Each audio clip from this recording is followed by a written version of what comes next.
welcome to this month's PLC instructional video. I hope you find it meaningful. I will do my best to honor your time in PLCs. Now, this month, as promised, we're going to be talking about trauma-informed practices and some of the elements that I'd like you to start utilizing in your classroom. So for this month, we actually received some great information from Luann Fraser last week that we will be receiving restorative practice training in March.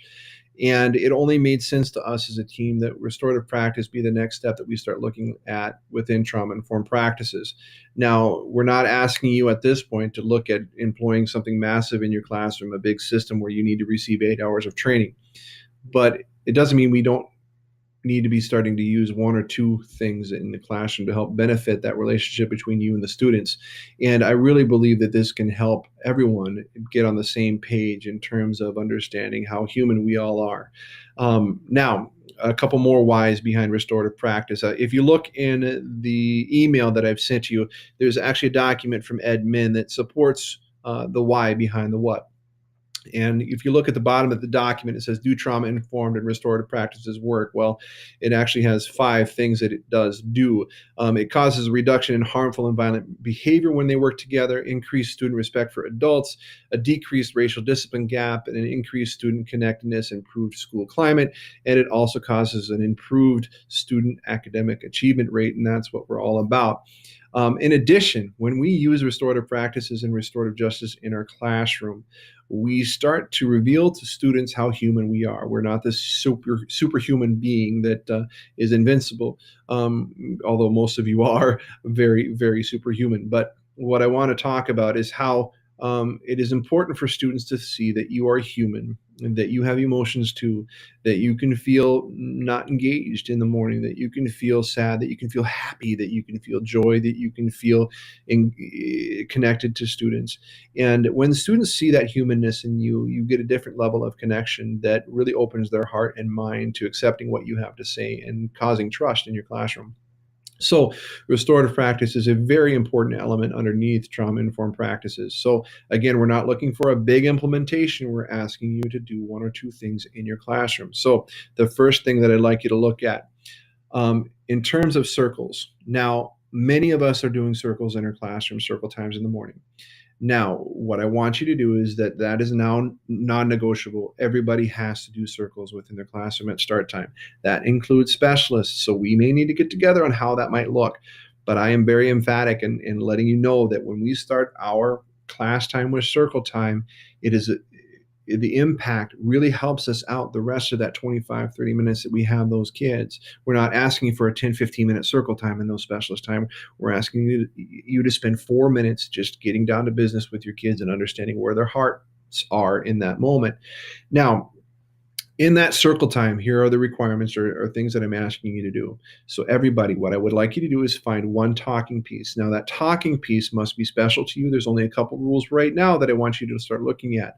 I've incorporated all of the rules for the circle time non-negotiables, but for now, the talking piece must be meaningful to you, and it must be passed to the left. It must be honored when you do pass it, that the person that has that talking piece is the person who has the right to speak, not everybody in the circle. And many of you have already started using talking pieces. I just want everybody on the same page. But with that, I want you to snap a picture of a kid with that talking piece and send that to me and tell me why in that email, why it's important to you. The other elements within the circle time outside of having that talking piece is I would like you to start using a mindfulness technique within that circle every time, and a check-in piece in that circle every time. Now the mindfulness, I've included some mindfulness activities in the email, so look those over. They're very, very easy to do. Sometimes they only take 30 seconds to do. But please look over some of those mindfulness activities and do 1 within your circle. And also the check-in activity. What it is it's a check-in from 1 to 5 on how ready are you to learn.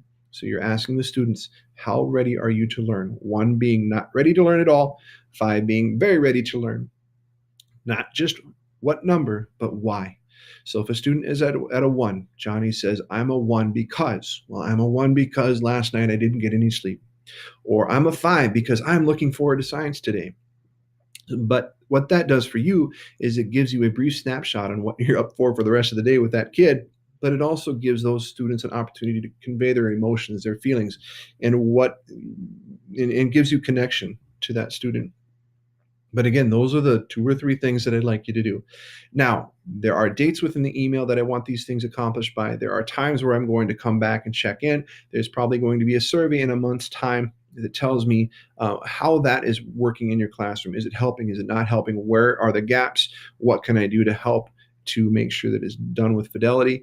And I want to make sure that I can be of service. Now, with that, I will be visiting your PLC just after this video so that I can clear up anything and clear up any expectations. But I do want you to talk about this within your PLCs, how it's going to look in your classroom, what can I do to support you, and how you can work together as a team to make this happen. Specialists, if you need to get together with you and I to figure out how that's going to work, how it can be modified so that it does work, just get together with me. I'm very open to suggestions and I'm happy to help. Again, those are the requirements that I have. Not a whole lot, but I hope that you can get behind them and understand that this is going to be very good for you in your classroom. This will help you build relationships with those very intense children as well as the not so intense kids. And I hope that it helps you a lot in terms of classroom management, but most importantly, it makes you feel like you have a dramatic impact in the lives of kids. So thank you for your time. Please let me know if there's anything I can do to support you, and I'm happy to help anytime I can. Have a wonderful week, and I'll be seeing you shortly. Bye-bye.